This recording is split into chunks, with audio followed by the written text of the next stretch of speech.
Good evening, people. Welcome back to another post-match carnage. Another Liverpool victory. I believe that's 5 in a row, unbeaten in 7. Another nerve. What's the phrase? Nerve tingling at the end. Nerve wracking. Yeah. Okay. Nerve wracking. It didn't need to be nerve wracking, but it wouldn't be Liverpool if it wasn't nerve wracking. People, smash the like on your way in. People, you're all very, very welcome joining me to discuss. We got 5 on it. There's new beats in the building. Lovely little background that he created himself. So he's showing off about it, of course. How you doing, bro? I know you I don't know actually. I don't know. Did you enjoy that? I know sometimes because you're weird. Yeah, go right? ahead. Like you find odd things really exciting. Like I sometimes read your opinions and something like it's like, how did he find that exciting? So I don't know. The floor is yours. Cast like reverse pressing someone. Yeah. I don't know. He's mad. Bro, I'm a simple man. I just want to see Trent pass the ball and Salah score goals. You know what it is? When I'm watching the game, it's like I'm looking for the evolution of the team. So when I see one or two things, it's like, oh, that's interesting. It's like, it excites me, genuinely excites me. So that's why I'm like excited. Fair enough. But yeah, I'm doing good, man. The game was a bit frustrating today, but yeah, we'll discuss it. 100%. Ben says, yes, lads, how are we? Scrappy one, but 5th win on the bounce. It's usually our annual surge. Do you remember even in the season where we had no centre-backs, we won like 10 in a row or something? Obviously, we won like 14 in a row or 12 in a row or something like that when City pipped us last season. Again, 5th win in a row. Obviously, the shit show that was before that means we're not going to get top 4 unless you guys want to entertain it in tonight's show. Big up, say he says Grizz finally found the login for his own channel. Oh, you already know I'm busy, man. Contracted shows, you know what I mean? You know I'm busy, man. I'm not as young as I used to be able to do 2, 3, 4 shows like you, Mr. Football Focus. But big up, say, listen, people, smash up the like button as you come in. But Ohms, we may entertain the top 4 chat. We may not, depending on you two and depending on the vibes of the chat. But what's happening? Yeah, I'm good, man. Clean sheet, 1-0. I can't lie. It was a weird game because we could have scored like 5 or 6, but equally, if they were clinical, they could have scored 3 or 4, and it ended up 1-0. So I'm just happy with 3 points. For me, it's just, I was saying to Noah off stream, it's about avoiding Conference League football. I'm telling you, I'd rather finish 8th or 9th than have to play. Okay, we'll get into that. We'll get into that as well. Maybe that's a valid point, valid question, valid opinion. Let us know in the chat what you guys think. Have I worked out how to do a poll? Well, I'll work it out in a minute, or I'll ask around, see if I can get into the studio. Ash says 5 wins in a row, but you guys still look a mile off competing. I wouldn't disagree with that.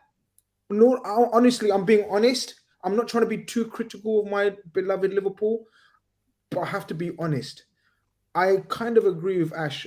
Correct me if I'm wrong, Ash. I think you're an Arsenal fan. I'm not sure, but let me know.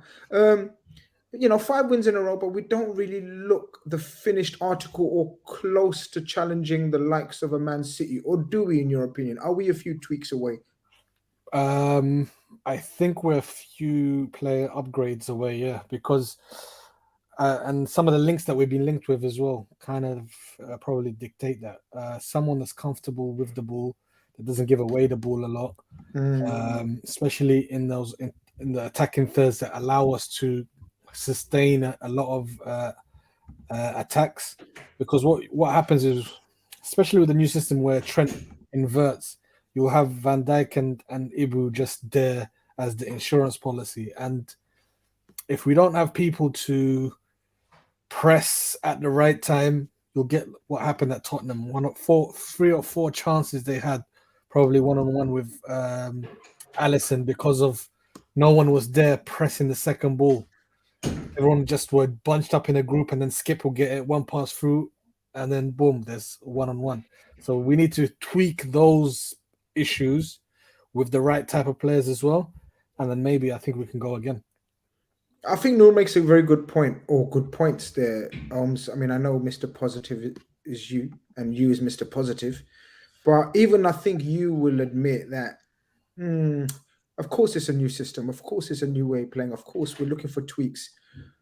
But like Noel said, against Spurs, we saw how good forwards can expose that. And Kane and Son are brilliant forwards.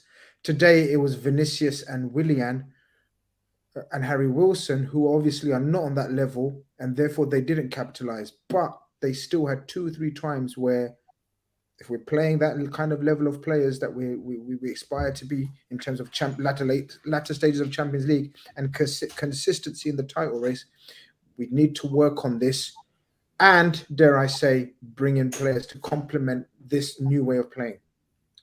Yeah, no, I completely agree. I think, to be honest, this new system where we're seeing Trent and Curtis Jones sort of dictate play, you've got Fabinho more protected and with people closer to him, we look so much better going forward. And it's proven by the amount of goals we've scored, and the amount of chances we created. I love that. But we're as exposed as we were before. It's like trying to put my tactical hat on. We're looking a bit, the system we play is a bit more like Man City, a bit more like Arsenal in terms of you've got your players inverted.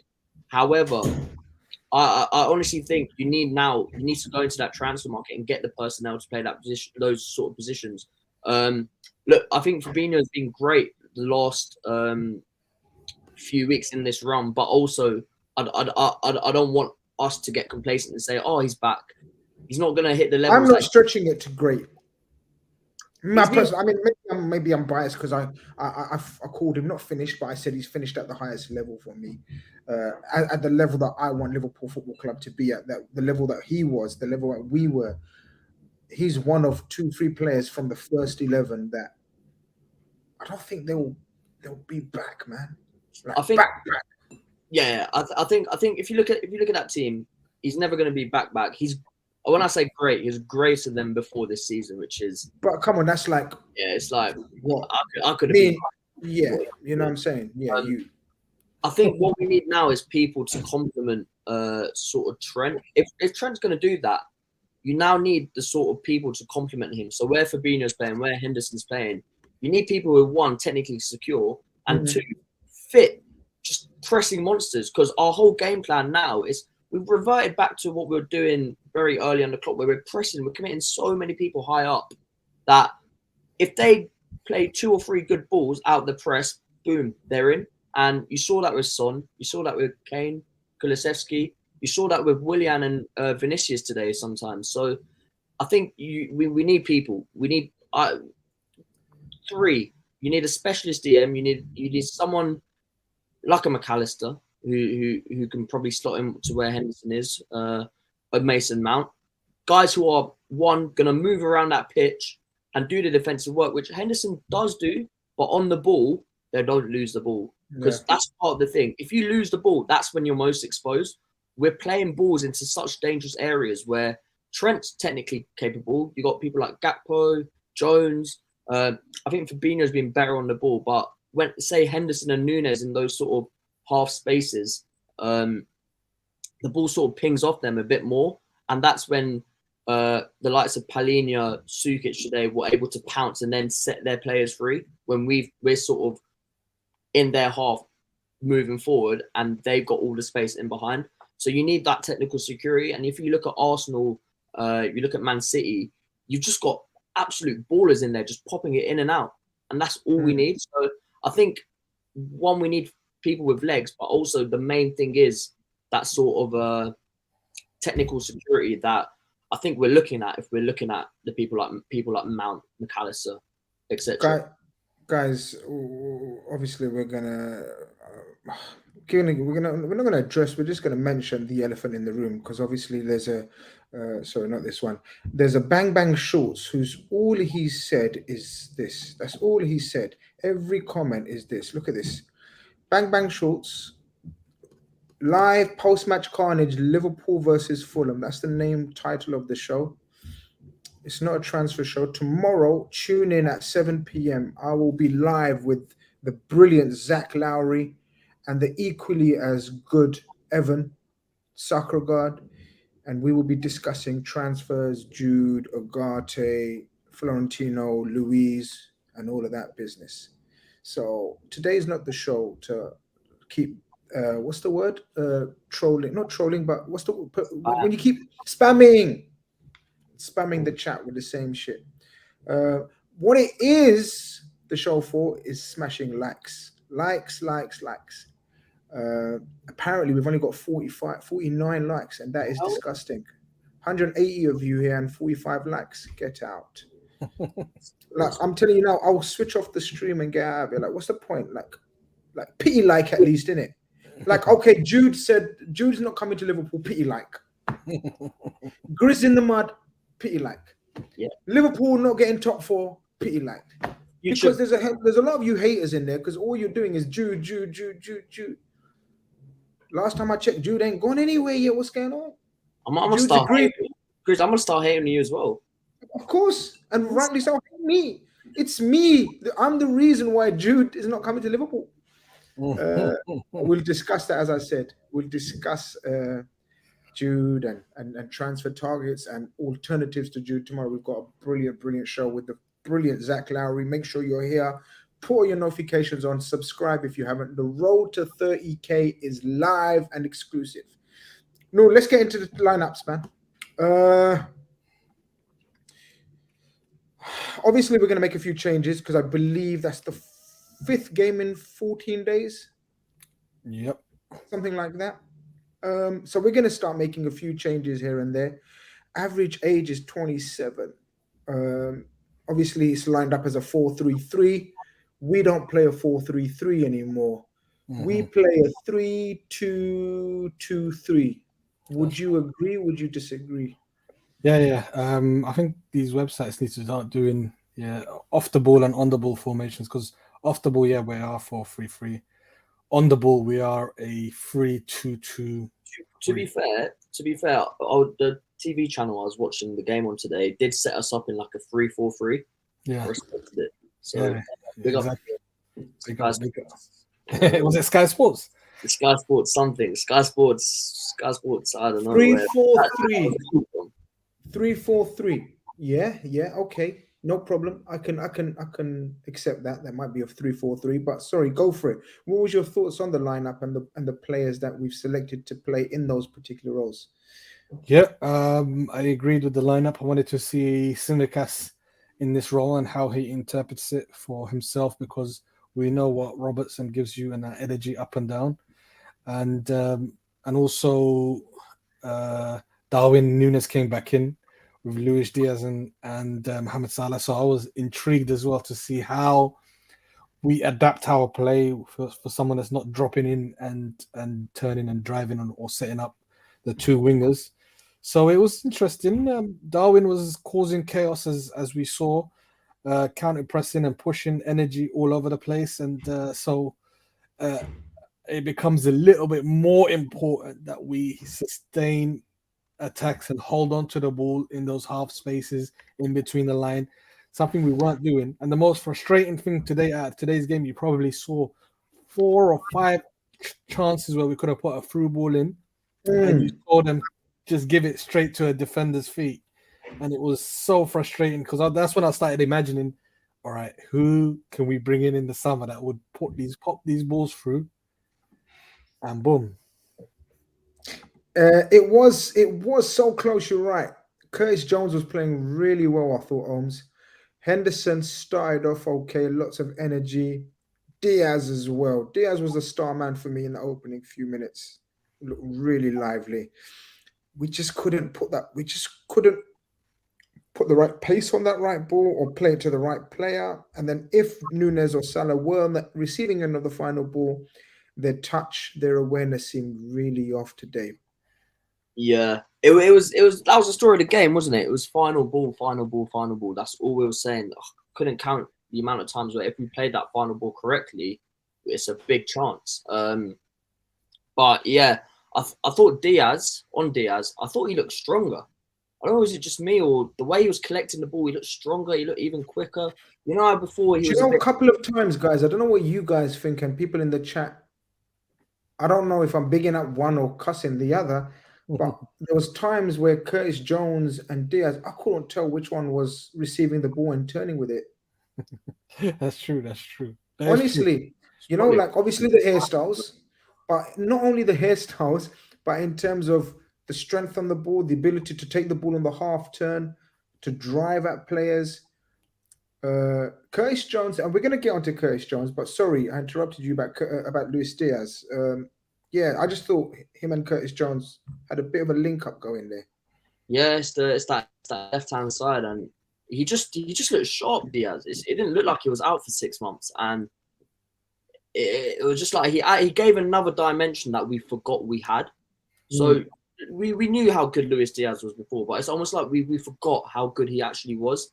This guy has the ability to constantly take on 1, 2, 3, 4 people at a time. There was that one dribble he had in the second half where he took on so many people, and you look at him, you look at the way he dribbles, you think, oh, he might not be the most direct player. Don't let that fool you. The guy runs at people and he takes them on straight, right, left, whatever. So again, if you look at him, we've been so used to seeing Nunez out there, Jota out there, that we forgot that a guy out there isn't just there to make a diagonal run and cut in. He can take the ball out wide and go left or right. Sorry. Yeah, and it was a breath of fresh air. We're going to get onto the Nunez chat, obviously, because that's the only goal we scored as a result of Nunez's, what do you want to call it, tenacity, Noor, or whatever you want to describe him. Counter pressing. That was a good counter pressing. Yeah, absolutely. So he's learning how to counter press. Pixelate Pigeon, big up Pixelate Pigeon, says Darwin not on the wavelength of others tonight, and there's a lot of comments in the chat that are suggesting we need to have a conversation, or when do we have a conversation about Darwin? What's the conversation to be had? What do you think people are suggesting? What do you think people are implying? And what are your thoughts on the Darwin Nunez situation right now? And I think we can have probably a little chat about it. I'll let you go first, just in case you guys copy my opinion. Yeah, so the issue that people's having with Darwin Nunez is perhaps that we started to build, go back to like an old identity that when we had Bobby Firmino, someone that comes and drops in the hole, allowed to turn. He drives a lot better than Firmino, but then he does also facilitate the two wide men when they go inside. So people are thinking, is that our best way to play? Should we continue to play this way, or should we develop a style of play where it brings out the best of Nunez? So people are confused. They know that Nunez can't drop in and turn like a Gakpo and create for the two. But in my opinion, if we look at those enemy about an hour away from Liverpool, Man City, you'll see that they've got two ways of playing where they facilitate Haaland, and also whenever Haaland's not available, they have someone like an Alvarez that does do some of that false nine stuff or can play as a second striker. So people are getting a little bit too carried away, in my opinion. There's Nunez has got a lot to play, and then I think depending on the opponent, we can shift and play about with it in the new season, hopefully. Gonoms, your man. I know you're a huge, massive fan of him. Thou shalt not speak ill of Darwin Nunez, but you may have some competition with me. But let's see how it goes. So I love the guy. I think as a fan base, you can't help but love the guy. The commitment, the chaos, whatever. But I'm now seeing. My biggest concern is if we do play this system where we've got a Gakpo in that 9 who's literally a breath of fresh air. He can take the ball in deep. His touch is perfect. He brings all the other forwards into play. Nunez can't, and he will never be able to do that. So if we're going to play like that, he will never be a successful false 9, whatever you want to call it for us. Now, again, his whole game is in behind, running from deep, beating the offside trap, and his movement absolutely electric, right? Don't get me wrong, but he's very reliant on us turning over the ball and getting our heads up and looking straight. You've got the likes of Trent, who always gets his head up, Van Dijk, Robertson, first thought, get your head up. and that's fine when you're playing against a high line. But a lot of our goals and a lot of our best moments have come this season when we're pinning teams back. You've got the likes of Gakpo, Jones, Trent, Salah. These guys playing little 1-2s in and around the box. Nunez can't do that. Nunez isn't like a close knit ball control box player. He's someone that needs space and needs that sort of freedom to move across the line to beat the offside trap. It's effective when he gets his touch right and when he has his sort of football IQ there, but he doesn't always have that. So he's either got to improve on one or two things. He's either got to improve on his touch, which I think is a lot harder to improve on than if he were to try and improve on his sort of game decisions. What I would say about him is he's completely different to the other set of forwards we have, right? Jota, Diaz, Salah, Gakpo, Firmino. Firmino's going to go, but he's completely different. So he's something that, if you're looking at the squad and trying to build a squad, you might want him in there, and you might he'd be the profile you sort of bring off the bench, you know, the likes of Origi. But he's also an £80 million player.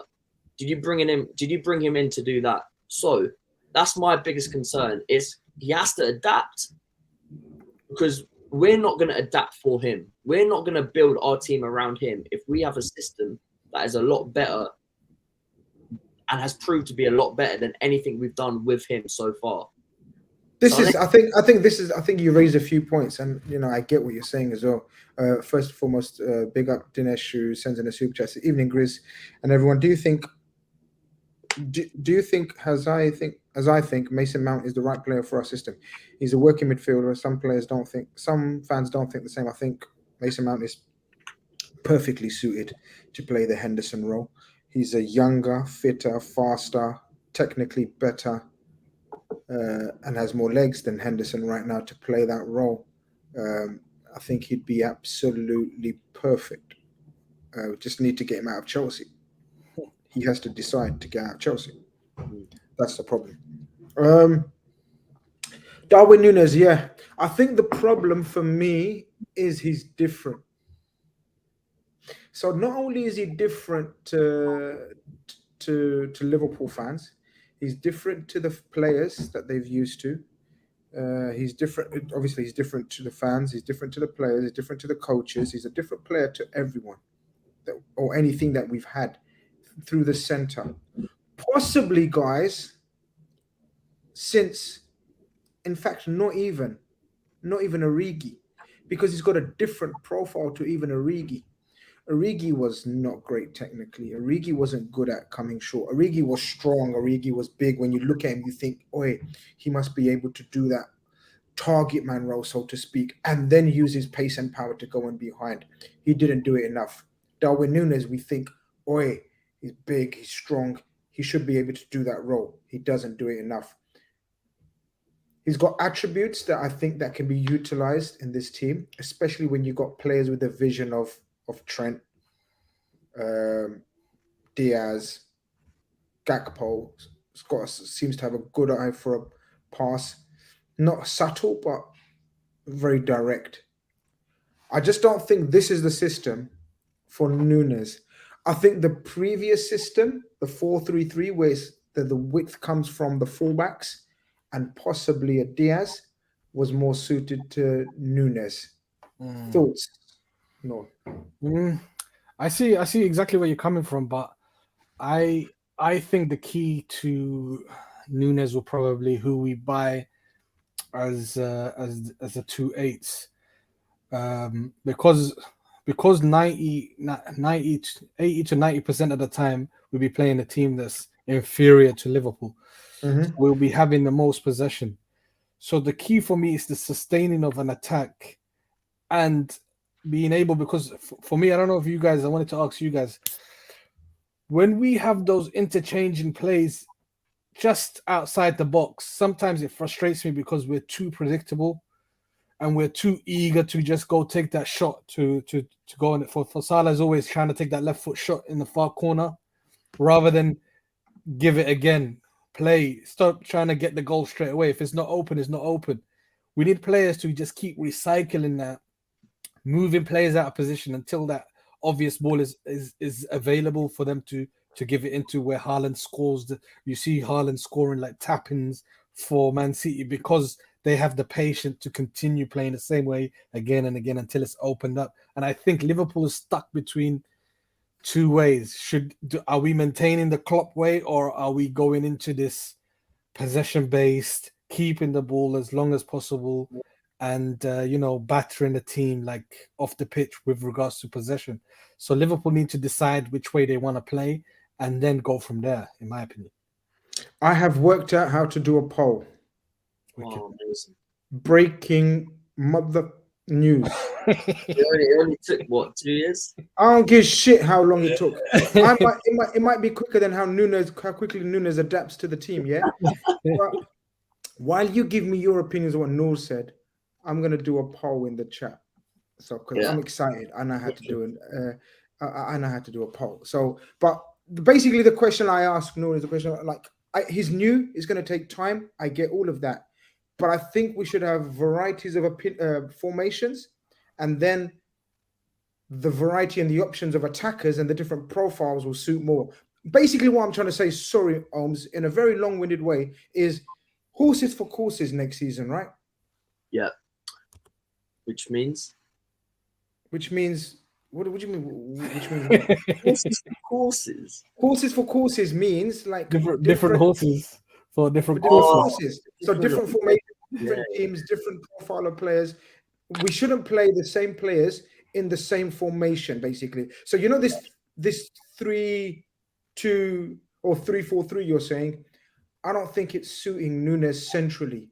Yeah, no, I agree.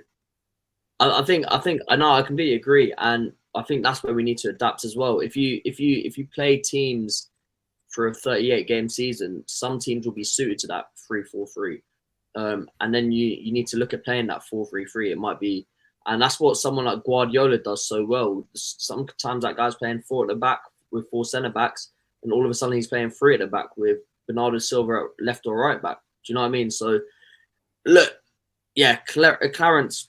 That's the phrase I understood. What do you say? Different strokes for different folks. Yeah, all right. Well, same thing. Horses for courses, different strokes for different folks. Yeah, you can say both. Come on. What I will say about Nunez is, and chat before you come for me, right?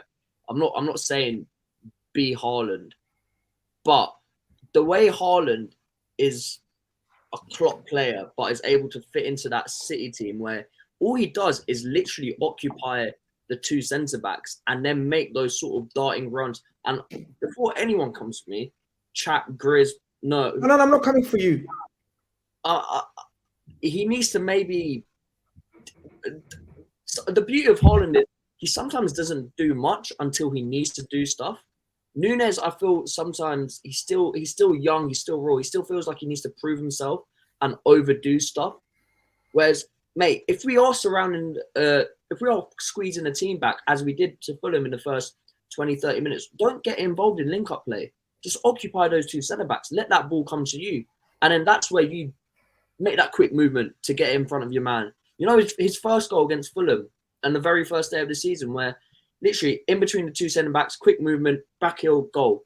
I think if we are going to play in this possession way, you can still have that focal point up front who literally their job, while he might get 15 to 20 touches a game, if that, his job is to use those touches to score goals.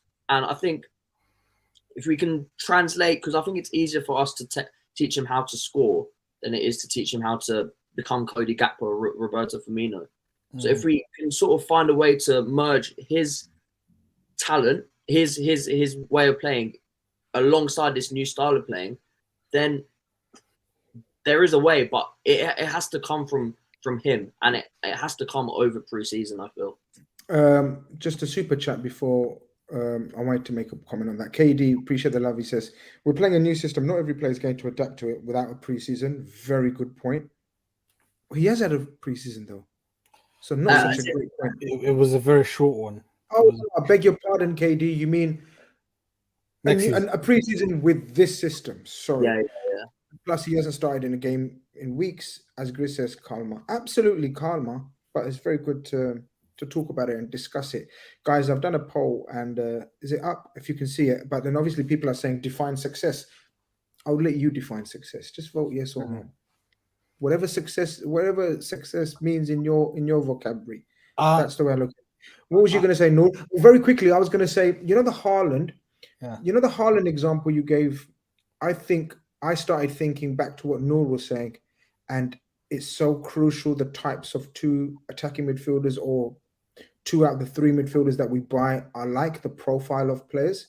So with all due respect and love to Henderson and possibly Curtis Jones, they're not the best at having an eye for a pass and breaking the lines and putting up, whereas the eights for a Man City are Bernardo Silva and KDB, for example. You're talking elite of elite eye for a pass players. So I think it is crucial that what kind of eights we buy this summer. Sorry, in terms of will it help Nunez? And I've got a bit of a hot take. Also, are you doing this hot take thing so you can clip yourself and make yourself famous? I like it. I like this. I'm not gonna clip myself. I like this. He wants to get out there, people. So no, seriously, I've been thinking about it, like watching City, watching Arsenal, the way they play, and I don't think we're gonna see the best of Nunez unless we get rid of Mo Salah. Go on, talk to me. The reason being is because the team is so engrossed in the way Salah plays, and his demand for the ball, and his, his gravity. Like he essentially, people go to him as a goal scorer, where we have to shift that Mo Salah should become like. That's why in the beginning of the season you saw, I think Klopp and Linders thought we're going to try and make Salah into a creator more and have this striker as our finisher now. And obviously it didn't work out, but in order for it to work, Salah has to either forego his goal scoring ambitions, or Liverpool have to try and get rid of him. Does it not work though? Where does Salah play? Salah plays on that touchline in this new system. Salah's best moments have been. I think Salah's a great creator. I think I'll give you an example, Omar. He's a very good creator. He does get a lot of an assist, but I'm talking about, when we get 2, 3, 4 chances in a row, you'll see Salah. 3 of those chances will probably he's trying to take a shot or trying to line himself up to take a shot. We need someone that perhaps thinks of setting up more or continue the attack rather than thinking about a shot on goal, because he's like, it gets frustrating every time as well. He tries to go for that far corner about 4 or 5 times in a row, and I'm like, bro, just give it, pop it off, come back again. Maybe it'll open up for you, but don't try and force it. It's a different style, isn't it? I think this is the problem. Gakpo and Bobby Firmino, who are totally different types of strikers, are looking more to create and link, as opposed to Jota and Nunez, who are primary thoughts are to attack and go direct for goal. And I know what you're saying, Holmes, as well, like they're different strikers, like he's different. Don't you think he's a bit similar to Jota? But obviously Jota's a bit more refined. Jota's a bit more streetwise. Yeah, Nunez and Jota. Yeah. So Jota's more refined, more streetwise, obviously more older, more experienced. I think Nunez can develop into a better Jota. Yeah. Given time. That's as far as the praise I'm ready to give Nunez. You already know that I wasn't Nunez's biggest fan. So I'm not looking out here for brownie points and saying, yo, I told you so. This guy's going to be a project. This guy's going to take time. He's not going to be pretty to the eye, even though I said all of that shit. You guys already know I said all of that. But he's done very well for his first season in a dysfunctional Liverpool team with not much support around him. Injured players, Jota and Diaz, namely Bobby Firmino, being out for the majority of the season. So he absolutely will be more effective. But how effective is the question, I guess. Is he going to be the £80 million striker starter that we anticipate, envisage? Because my only problem, and that's not his problem, it's not Nunez's problem. This is the owners sorry, not owners, but Klopp and Linders, whoever thought that he's worth 85 millions. Problem. He's not an 85 million pound forward for me. I reckon so he's got all the attributes where if a system was built around him, he would potentially. But he's not good. He's not good enough to get a super system built around him. Agreed. I think on the Jota point, that is the best. That is the best sort of. I do think Jota's link up. I know we've heard criticisms about Jota's link up, but Jota's link up isn't that bad. People over exaggerate because they're used to seeing Bobby Firmino play. Jota's link up is a lot better than Nunez. I think if he was to look at any of his teammates and say they're effective, I need to do what they're doing, it is Jota, because he does play off that left side a lot. Sometimes does come into the middle, where when Jota played in the middle last year, again, he just sort of occupied the centre backs. He wasn't trying to be Firmino. He wasn't trying to drop right into. Just a menace. Basically, Jota caused chaos, but is a total different level of finisher. So he did.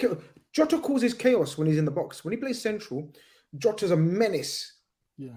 You think you got hold of Jota, you haven't. You think you got control of Jota, you haven't. Very much like what we discussed, Nunez. Jota doesn't stop. Jota keeps making those runs, left, right, centre, behind. It's just that Jota's a deadly finisher, left foot, right foot thing. This guy needs to polish his finishing, and I think he's got all the other attributes. And I think he's got potentially. I think he can become a better Jota. That's my new narrative. He creates more chances for himself than Jota creates chances. It's because his movement is okay. I'll praise him as I was seeing as we're on the bandwagon. Darwin Nunez, his movement, his pace, his physical attributes is frightening. It's absolutely frightening. He's electric. He creates chances for himself just because he's quicker than every centre back in the league, and But the problem is sometimes he's too quick for himself. You can. This is the thing. You can, like we saw with Suarez, and Klopp Optimistic just said it. You can refine a player's shooting. Rashford spoke about how he was pretty rash, no pun intended, before Benny McCarthy came into Man United and sort of calmed him down in front of goal. If we can get someone to do that for Nunez, the way someone like Suarez complimented Brendan Rodgers for doing it for him, to slow himself down in and around the goal, he's going to take his goals from 15 to 20 to. But Klopp alluded to that. Klopp mentioned that, didn't he? That he needs to just calm down, I think, or something, words to that effect, what he said about his finishing. I think this is the point, DJ GLR. No, I think this is what you was kind of suggesting, wasn't you? That the wingers invade Nunez's space, but the thing is link-up plays and his best attribute. I think that's what you meant about Salah. Yeah, so Salah he always cuts in, right? And all right, let me compare it this way. Arsenal got Saka, right? Mm-hmm. Saka can play a Salah way where he just directly, he's looking for those runs in behind, but he can also slow it down and pass it back to Odegaard. Odegaard looks up to see who's available, not available, back to Saka. So Saka then can, take on a man and then pass it into that back post or what have you. And this is what I think is required from our team to get the best out of like a number 9. Think about it like Mahrez as well. Mahrez is happy to occupy the wing back or what have you. And then the number 8 will be free. Number 9 will have time to move. And I think that's the dynamic we're looking for. With regards to Salah, as you can see, look, if you see the average space in here, you'll see that those two are usually getting in the way of each other. And look, even now, Diaz is starting to join in because Curtis Jones is going out wide and becoming that winger now for us. So it's kind of a confused system at the moment. And we need clarity for Nunez. And also, I believe Nunez is an emotional player. He's very emotional. So once he's been out of the team for a while, he wants to try and impress and try and do everything he can to justify his. You notice that very blatantly, don't you? Yeah, 100%. So that's another thing. I want to get your opinions, guys, because I've been thinking about this. Right, when I sometimes get serious about my football analysis, right, from a analytical point of view, I get deep into thought, and I was thinking, okay, everyone's saying we're copying, um, what's the word, Arsenal system and this and that, and Man City system, whatever. But one thing I've noticed, and this kind of proves it, is one thing that stands out, guys, is what Noor is saying. Basically, we need at least one of the wingers, if not both. So how Grealish and Mahrez are asked to just stay wide, rain, shine, sleet, wind, whatever the weather, stay wide. I think, Ohms, that's the thing that we haven't perfected yet, because Mohamed Salah, yes, he starts off on the right, but man's got eye for a goal like no other winger in the history of the Premier League. He doesn't want to be a Mahrez and be a facilitator, because Mahrez is a facilitator for everyone else. Salah is not. And I think Noor's point has got quite a bit of weight behind it in terms of, yeah, that's got to have to be worked on, because Diaz, again, might start off wide, but he wants to come in, he wants to take on players, he wants to do this, he wants to do that. I think over preseason, if we're gonna stick to this formation as the go-to formation, we're gonna have to get players, or players. I don't know, it doesn't have to be necessarily them two, but one minimum, I preferably two, have to stay out wide. Look how Martinelli and Saka really stay wide. Watch, and Mahrez and Grealish as well. What I will say about that is, okay, Martinelli and Saka, they're Arsenal's, I think, well, 2 of the 3 top scorers at Arsenal. Mahrez, he scores, I think he scores a lot of goals. I think he is City's, well, after Haaland, but like the previous seasons, he was hitting like 20 goals, 20, 25 in all comps. Raheem Sterling used to do that. He used to start out wide. If you go back to Pep's teams of old, where he used to have Omri and or David Villa starting out wide, they still scored 25, 30. So I think, yes, if Salah wants that goal and he's naturally like in, but I don't think him staying out wide is going to take away his goals. I think the reason we aren't having Salah and Diaz out wide is because we don't have the guys in midfield.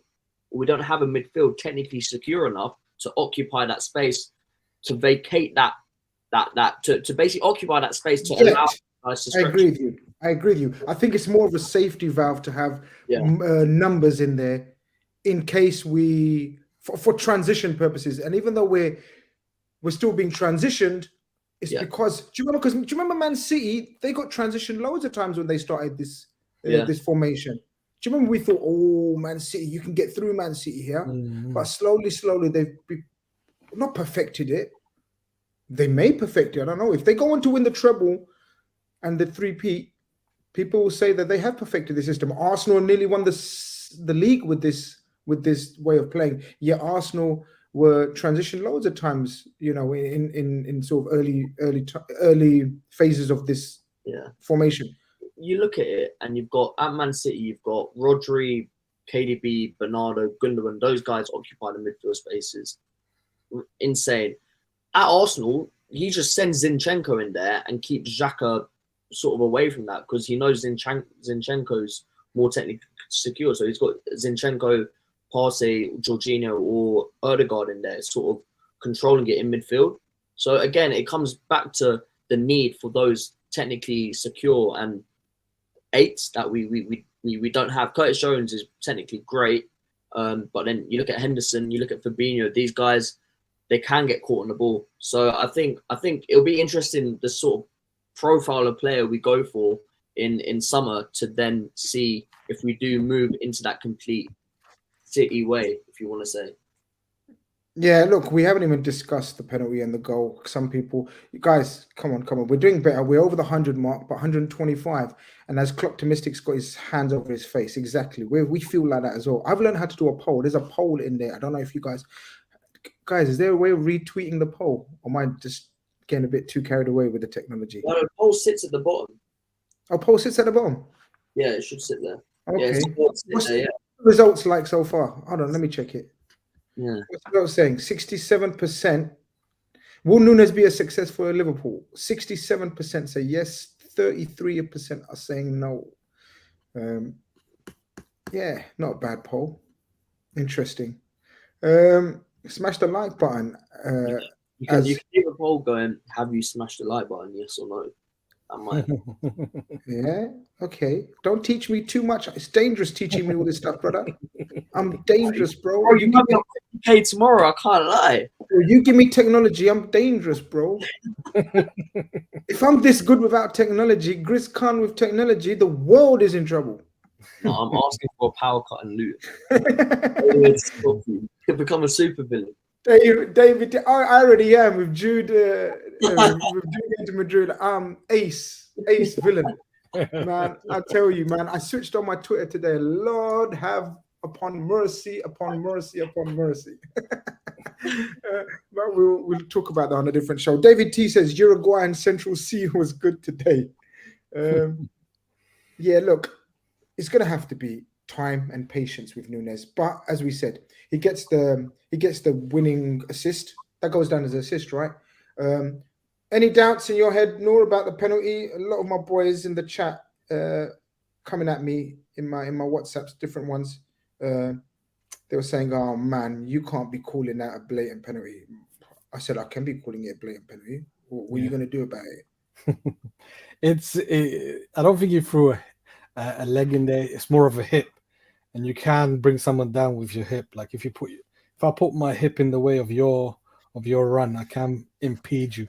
And people think that you can't bring someone down on just a small touch if someone's going at speed. Yeah, someone's going. I remember in school, secondary school. Yeah, I went and climbed one of the tables, right, and I was running on top of the tables, and one guy just brushed my foot like this, and literally brought me down, and everyone was just laughing at me. But yeah, you can. You're a diver. Yeah, but you can be brought down with a slight touch, depending on at which time. Like I don't want to get into the nerdy stuff, but yeah, the velocity and all that nonsense. Yeah, of course, 100%. No, you're right. The pace and speed, you're 100%. Sorry, go on. Yeah, you can definitely be brought down. So yeah, it was a penalty. The guy made a mistake. He dwelled on the ball. He let it roll. And the number one thing you get told as growing up and trying to be coached in football is don't have the ball in control all time. Don't just let it go there while you're looking up, because the ball is still moving. It's not under control yet. You make sure it's under control. Yeah, look, got the penalty. Referee gives it. It's all that impact. Look, there's no striker that doesn't do what Nunez does there. No striker. How many times have we seen Rashford do that this season? How many times have we seen Harry Kane do that? Everyone does that. That's what they do. And when I mean that's what they do, not cheat. I'm not saying they cheat. I'm saying they do what they got to do in a situation like that. And sometimes, as you said, the velocity, the pace that they're traveling at, it just takes a little nudge to get them off balance. Mohamed Salah takes the penalty. Even though he scored the last two have been just smashed down the middle. No, sorry, one was delicately, I think, chipped down the middle. No. Would you say not quite? Not quite. What's it called? Panenka. BILAL. Yeah, but sort of kind of just hit down the middle. This one was smashed down the middle. I still don't like him taking penalties, but it is what it is. The guy's on, I don't even know. Can someone in the chat tell me about the stats already this season? He's phenomenal. Because he's scored 18 in the league, which is bro. I thought he was having a bad season. Bro, the guy's on 18 goals. I think he's the fourth top scorer. Tony has 20 for some reason. I think I don't know how that happened, but yeah, I got done with Tony this season. Tony's like Richarlison's proved me right this season, and Ivan Tony's proved me wrong this season, because I thought Ivan Tony's going to have a leveling out season, but he smashed it. Not fair play to him. But yeah, Mohamed Salah penalties and that penalty. Again. I had the City game on the TV. On my other TV, where I was watching the Liverpool game, was slightly behind for some reason, and they ruined it. They put the goal on the City game before he'd even taken the penalty. So yeah, that kind of calmed me down a bit, because I was nervous every time he steps up. You just think he's gonna miss now. But yeah, he's on 29 goals, I think, in all comps. So he's one away from 30 in all comps again. And bro, he's hitting he's going to hit 20 goals this season. He'd hit 20 goals in every single season bar one in the Premier League, which he hit 19. Wow. Which is remember, like you'd say back in the day, our top strikers got to hit 20 in the league. Bro, he hits 20 in the league every year. And at least that, and he gets 7 to 10 assists a year. So, bro, he's just an output machine. If he stays, bro, watch him climb that Premier League. I look at two things. I look at the Premier League all-time top scorers list to see how close he is to see what he can hit, and then I look at how many appearances James Milner's away from Gareth Barry. Bro, Klopp's giving him appearances. One, it was well deserved today. It was a Milner appearance. Go on, make a few fouls, charge some people down. He's like 20 away from the all-time record, which is kind of mad. But what's his name? Jamie says, let Nunez take one for a laugh, in my opinion, penalties. Guys, check out Nunez's penalty technique for his previous clubs and check out his record. He's a phenomenal penalty taker. I don't know if he's in the right state of mind now and at Liverpool to be given that responsibility. But for me, look, Mohamed Salah, while he's at the club, it looks like seemingly he's got the power and the authority to continue taking them. I'm just not a fan, though. I'm just not a fan of Mo taking a penalty, taking a free kick. I don't know what it is, man. Like, he's so scruffy with them. Yeah. I'm not a big fan as well. I've been saying it for the last 3 years that I don't understand like why football clubs just allow forwards just because you're a forward to take a penalty. Are we having an in-house competition? The best penalty takers taking it. Regardless. Yeah. Do you think they'd have to, like, after training? Like, I don't think Trent.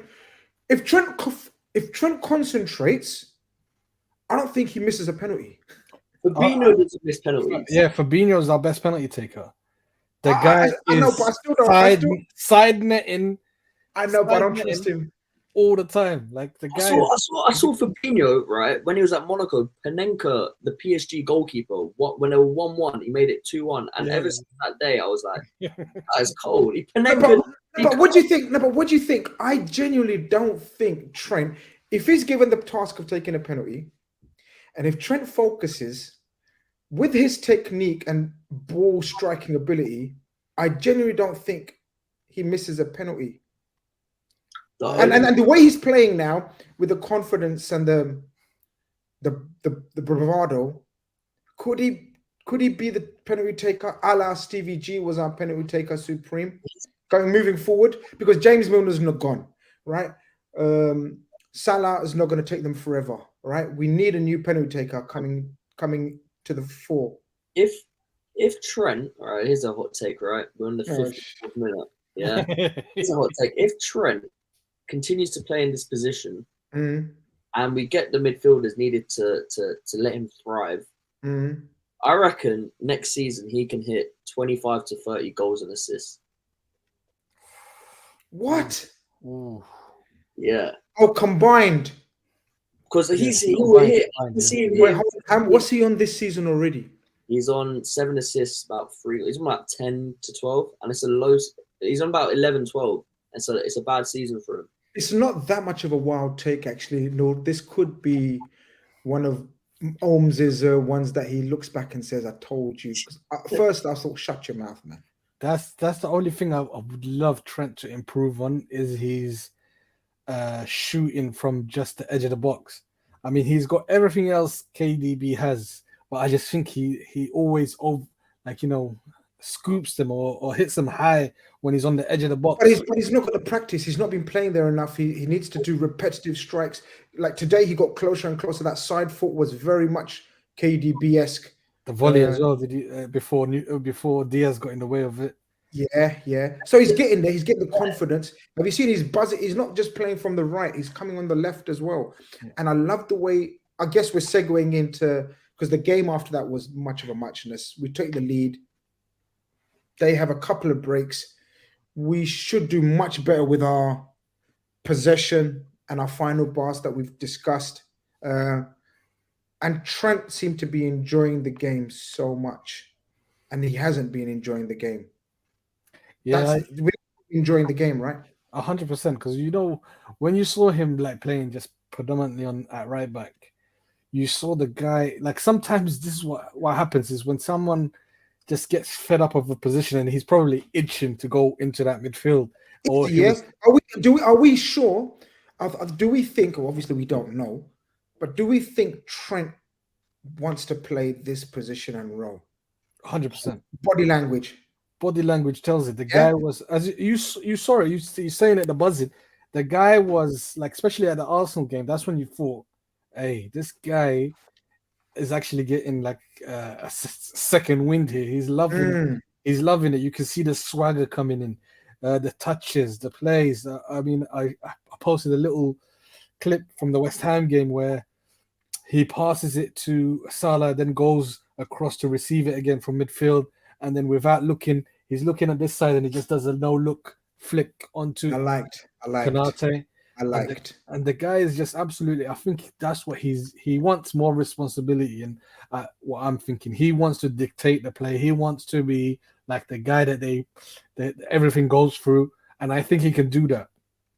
I want to see him once we get like maybe that young fullback going, maybe start off in midfield and stay in midfield. I want to see, but in a deep role. I don't want him in an 8. I want him in a deep role, coming onto things where he's got the space and time to see, assess, and pick out a pass.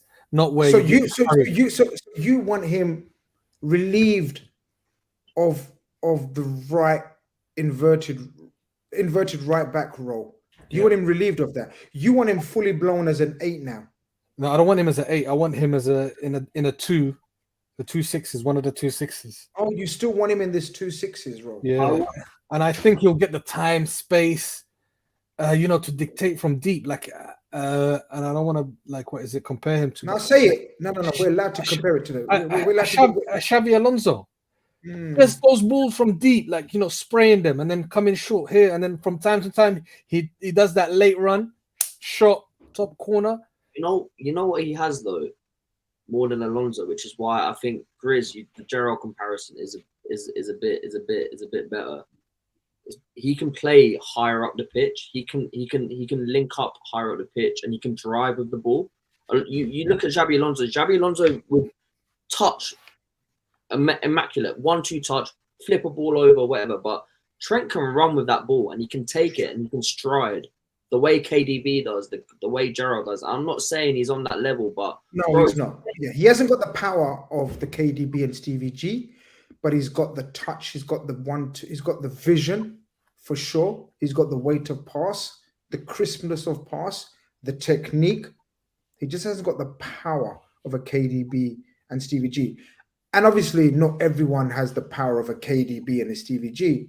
But I agree with you, both of you, that he's got more in his game. I don't want people to take this the wrong way, but he's got more than his game than Alonso, because Alonso was just a pure playmaker from deep, and that was his role.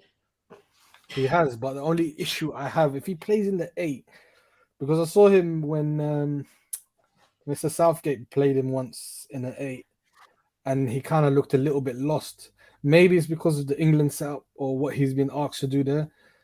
But for me, I'd rather have him pick it up, look for a long pass, no short here, and then sneak his way into positions, kind of like, the goal that we scored, the first one against Tottenham, where he started off quite deep and found himself in the half space to whip it in after a cutback. So Salah cut it back, or Henderson, I can't remember who it was, or I think it was Elliott. And then he crossed it in first time, like in a sneaky way, like nobody's picking him up, nobody thinks he's a threat from deep, and he just enters these positions and can dictate for us. But yeah, as you said, he does have those attributes to run with the ball and come in faster than an Alonso. And Shane says Trent's actually quick with the ball. Yeah, well, he showed today. You saw that pirouette he did today. And that was nice. Where he got away with 1 or 2 players, and everyone was like, "Whoa, has he got this in his locker as well?" So maybe. Okay, guys, chat's always a humbler. I'm going to be admitting and saying this is the first time I've heard of this. Alec Wapo says the role is called Secundo Volante. It's part of a double pivot where the player not only dictates pace but also arrives late in the box for full pullbacks. That's what trends need to be. Volante means That's the steering. one. That's the one, you know. That's the one. So you dare nick this note? I'm tweeting this. I'm nicking. Wait. Google it first to see who's right. No. Volante means second steering wheel. So he's kind of like the second guy, sort of in that pivot. Sort of then. So you've got two steering wheels. You've got one stabilized, then the other sort of doing all the. Is that in what is it, Football Manager? Because I haven't played Football Managers in years. So is that in Football Manager now? Segundo Volante. It sounds like he plays for Real Betis. Oh. Apparently, Marco Silva described tonight's penalty decision as embarrassing, accused Darwin Nunez of diving. Typical Everton manager. Interesting. 40 goals and assists for Salah this season. 40 goals and assists. Obviously, that's across all comps. How many Saka got? Shit. Forget that. 25 goals and assists in 33 Premier League starts. 25 goals and assists. Oh, my God. Hannah says, Grizz, I'm in a Twitter group chat. They all hate on you, but I love you. I don't think you ever claimed to be an ITK, but heard news here and there, which I understand. Thank you for being so understanding. Listen, the bigger you are, the more haters you get and the more lovers you get. I'm very happy with my lovers. I'm very happy with my haters. That's so straightforward. They all hate you, but I love you. I love that. I love it. But you know what it is? They hate me. That's mad.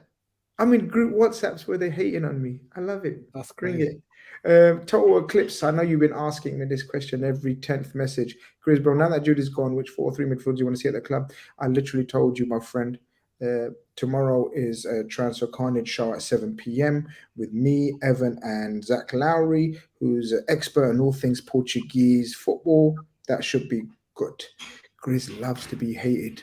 Motase has worked it out. Love it. I would love it.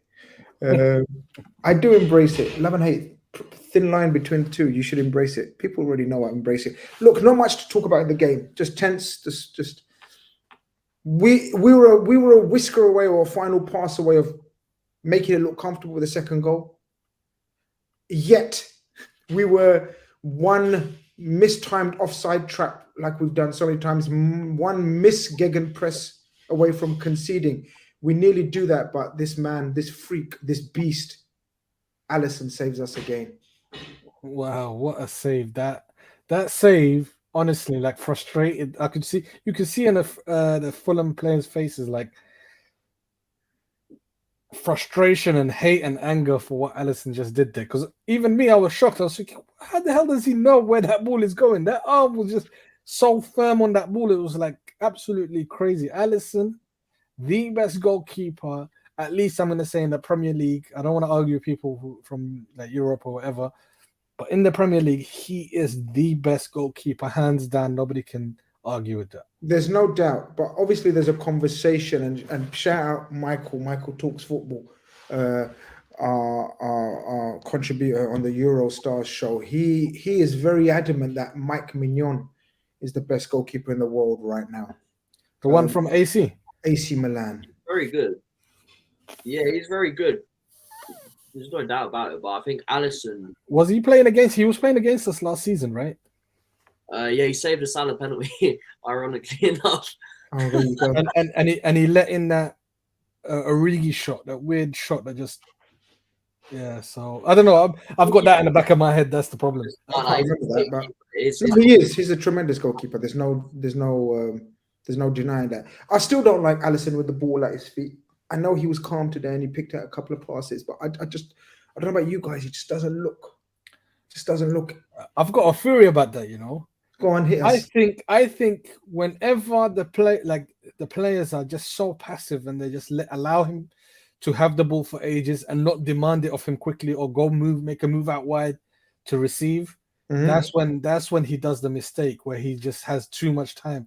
I think the responsibility should be coming from Van Dijk, and Van Dijk should be dictating because he can, while he's got the ball, he can look around and see what's the danger, what's not, and just tell him, listen, Kanate, me, whatever, Fabinho, and take that responsibility off him, and he should just have that chat with him, because you do that. You do have sometimes when he overthinks things. Yeah, I agree. It's not even overthinks, man. You're right. When he's got more time, yeah, it's weird. I know what you mean, guys. We're about 20 likes away from 200. I'll be happy with 200 likes for a post-match show.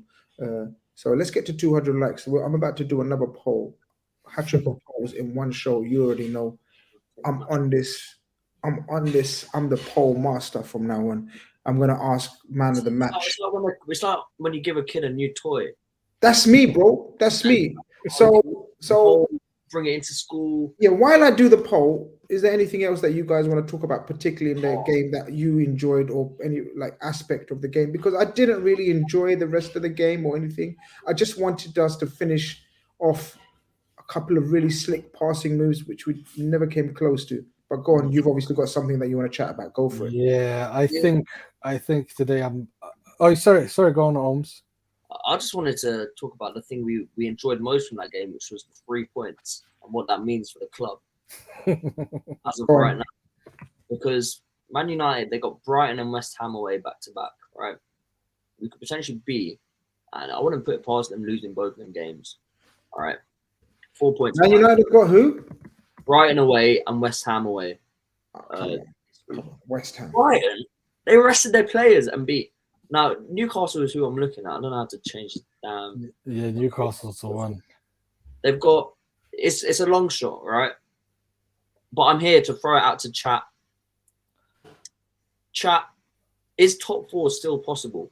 Do you think we can do it? Because are you telling me to do a poll? Is that what you're telling me? Are you telling me? I was going to tell you directly. Okay, no problem. I'll change it. I was about to do something else, but okay, I'll do a poll. So go on. What's your theory? Well, surely one of these teams there's a chance that one of them just bottle it completely, right? Newcastle have 5 games left. We're 6 points behind them. If we win all our games, that brings us 12 points, 71. Yeah, they lose 2 of their 3. I don't know what the maths is, mate. They've got to lose 2 of their last 5. Yeah, 2. Yeah. Yeah, if they lose 2 of their last 5 games, and they've still got to play. How have Man United won their last 4 in the league? Jammy bastards, man. I don't know how to get Newcastle's fixtures up. Easy, just click on the thing, man. But okay, but go on. Look, I think Newcastle are clear, man. Newcastle are clear. Man United are also 2 games in hand, man. Come on, Nah, I'm looking to Newcastle because I've just looked at their fixtures and you got them up? Yeah, let me get them up. There you go to my one and you see it. Wait, one thing's glitching. There you go. I done it. Oh, sorry. Oh, there you go. Yeah. All right, here it out, chat. Arsenal, they're still chasing the title. I've done the poll, guys, and lasses. Smash up the likes. Get to 200 likes ASAP right now before you do anything else, and then vote in the poll. Can we do it? Is the question.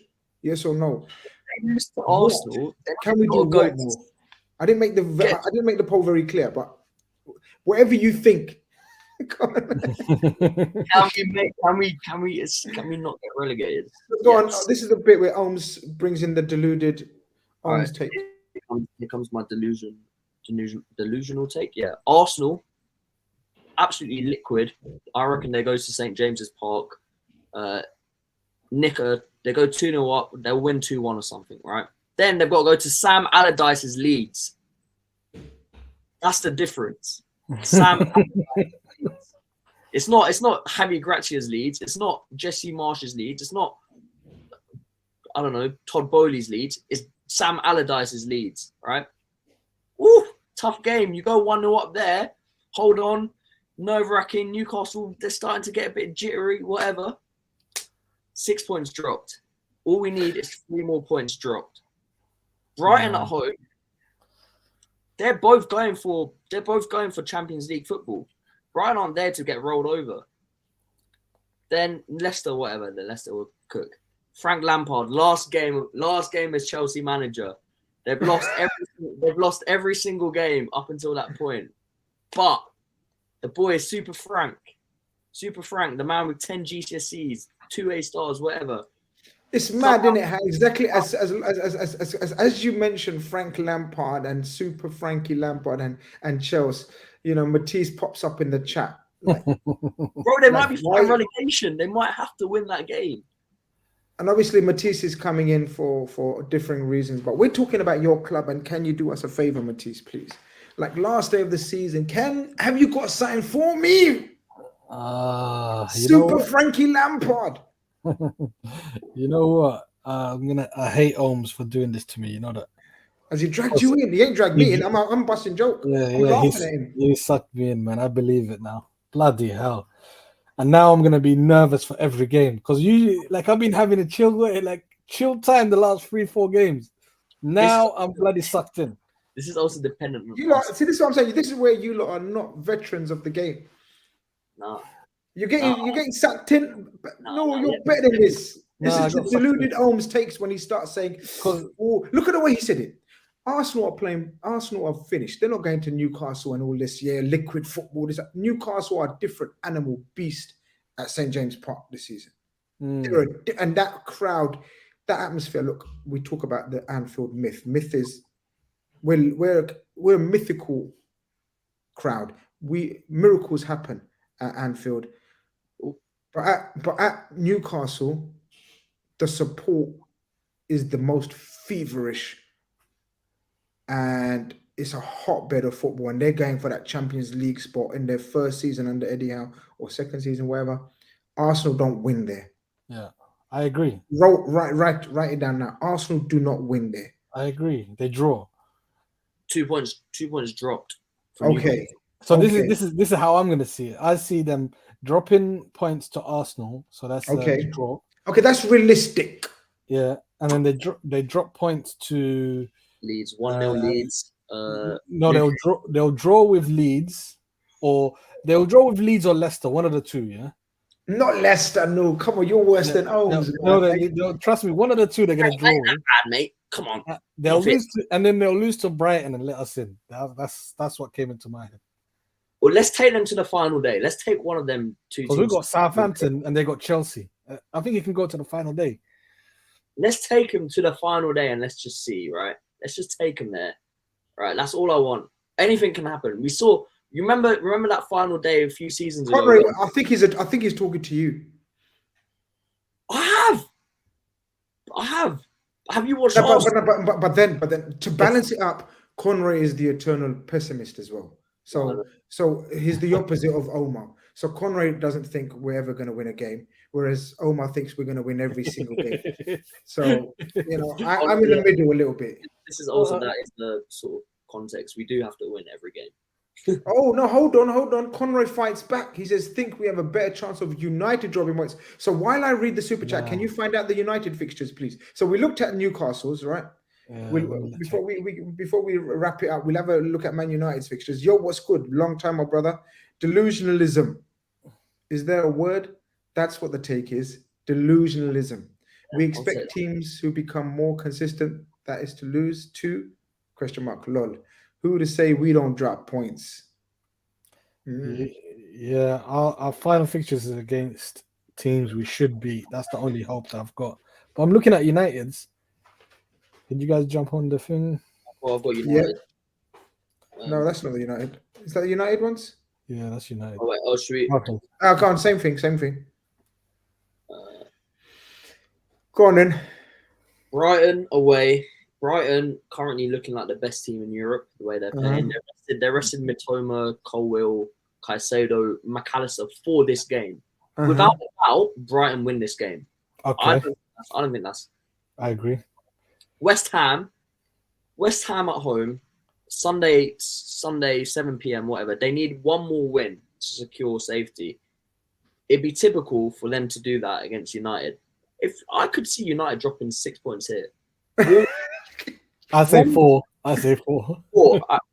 Wolves they'll beat, right? Wolves they'll beat. Yeah. Bournemouth, they won what, 5 in a row? They will beat them. Bournemouth might be a little tricky. You're right. Vitality Stadium. So hold on. So they lose to Brighton, draw West Ham, and what? Let's say you draw to Bournemouth. Yeah, that's what, 7 points. And then Chelsea come alive. Oh, we're looking at Super Frankie Lampard coming alive again. I've got more hope for Fulham at Old Trafford than I do for Chelsea. Yeah, and the only thing is that they've got a dead Fulham team who are on the beach by then. Mitrovic is back. Mitrovic is back. He's gonna what? Oh, Mitrovic got his ban there. He got his ban at Old Trafford. Is there poetic justice? Push Serbia. Is there poetic justice somewhere there? Look, the Wolves is a given. The Chelsea and Fulham is a given. It's literally West Ham, Brighton, and Bournemouth away. Yeah, that's why I think Newcastle are more likely, because United are kind of, unless, how many points are United on? United have got the FA Cup semi-final on their brains. They've got no centre-backs. Alessandro and Varane out for the season. United got extra 2 games as well. Yeah. Rashford is the only goal-scoring threat. Yeah, I think United is a bit too hard because it's that 2 games in hand. Plus 4 points. Yeah. Although, if they do lose against Brighton and West Ham, all of a sudden they're looking down, not up. They're like, okay, we've actually got to focus. I think Newcastle's more realistic. Personally. Guys, you know what hurts? Go on. How lovely would it be on the final day we take 4th and United go 5th? Nah, let's not. Oh my God! See, this is what I'm saying. You lot are getting carried away. Oh shit! I didn't even do the poll. Did I do the poll? Grizz, and I can't bother. Grizz, imagine you going on to the top 6 and that happened. No. Nah, I told you, the world's in trouble. Don't. Say he's gonna put his balaclava, bro. Don't unleash me. If that ever happens, don't. And then we announce Bellingham the next day. Oh, brilliant! Whoa. Look, look. The title said top 4 charge. It's a run worthy of a top 4 charge. I don't think it's going to get us to the top 4, but we just need to win 3 games to secure top 4, guys. You are playing Europa League. Europa League, I'll accept. I'll accept anything, bro. I'll accept. Come on, we're very close to 200 likes. Come on, very quickly, wrap up the 200 likes before we call it a day. I don't think we're going to get top 4, but I need to see something, and they're showing me something. We want to see tweaks. We want to see evolution. We want to see players playing out of position, fighting for their places. Curtis Jones, people want to touch upon Curtis Jones. I think we've touched on Curtis Jones in previous shows. Again, another nice and fine performance. He nearly gave the ball away once in a very dangerous situation. But apart from that, I thought he was immaculate, Holmes. I don't know what you thought, Curtis Jones, again. Yeah, same as he has been since he's come into the team. Give him the ball, he keeps the ball, progresses the ball, and he looks more and more confident. He's starting to take people on. He's starting to get his shots off. So, yeah, again, I think he's still that final ball. There was one moment where he had like a 4-on-2, and he just messed up the final ball. But, again, the guy's 21, still 22. So you still forget. I think sometimes we treat him like a 25, 26-year-old, where it's like, yeah, you've got to be this, but he's not going to be, and I hope he isn't the guy we want to start in that left mid role, wherever he's playing next season. But he's someone that's going to be so useful in the coming seasons when we need to rotate, when we need to. I think so. I think so. We'll win 9 in a row and still finish outside top 4. Just goes to show how poor we were for most of the season. Spot on, Pedro, right? We've only got ourselves to blame. Yeah, 100%. Some of those games that we let go, like... Yo, imagine the 2 Salah penalties. That's 4 points. Look at that. You see that? If we had those 4 points, we'd be dreaming right now about the top 4. We'll be like, literally... Oh, my God. Still is guaranteed. Oh my days. 2 penalties. Fine margins. You know that. You're right. You're so right. Khanage last minute against Arsenal off the chest. Oh, you're talking even 2 points, yeah. Yeah. You're saying even add 2 points to the total. Shit, Mm. if we had even 2 points, that's 61. We're breathing down United's neck. Yeah. No. We're still miles off. It's the 4 points. Add 4 points to that with the 2 penalties. Blatant, nice 3 points against who would have been 3 points against Arsenal and 1 point Oh no, it would have been against. No, it would have been 3 extra. Forest. So we would have been on 62 because Oh, if we scored the equaliser against Bournemouth, I wouldn't be surprised if we went on to win it. So sorry. I don't believe anymore, man. Why? I just saw the goal difference between us and Newcastle. yeah, but if they lose a few games, that's gonna go down. If we win our games, it's gonna go up 10. Don't worry about the goal difference, man. I know it's gonna hurt if we go to goal difference, but look, let's take it. Let's see where it goes. People, you're all very, very, very. What are you all very? Welcome. You're very welcome, and thank you for joining us on a post-match carnage, where Liverpool have won 5 games in a row, unbeaten in 7. Yet we're still outside the top 4 places. We've tried to reel you back in. Omar and Noor have looked at our opponent's fixtures, but what we can really do is win our games. We have 4 more games to play this season. We look forward to watching and joining us. We look forward to you joining us for 4 post-match shows. RedFellas on a Sunday. Call-in show will be back soon. It's just been a hectic season. It's just been a mad, wild season. Noor, Omar, thank you very much for joining. Last super chat tonight says, huge love, Grizz and lads. City, bottle jobs, Levy out. Yeah. Very quickly, City's wrapped, yeah? Yeah, it's done. They have you seen their next? It's like Leeds at home. Yeah. It's Arsenal. Word of advice, Arsenal fans: don't watch Man City games. Yeah. Don't even Don't do bother. it. It's not good for your health. We know. We know. Listen, post-match carnage. We out of here. Smash, like, subscribe.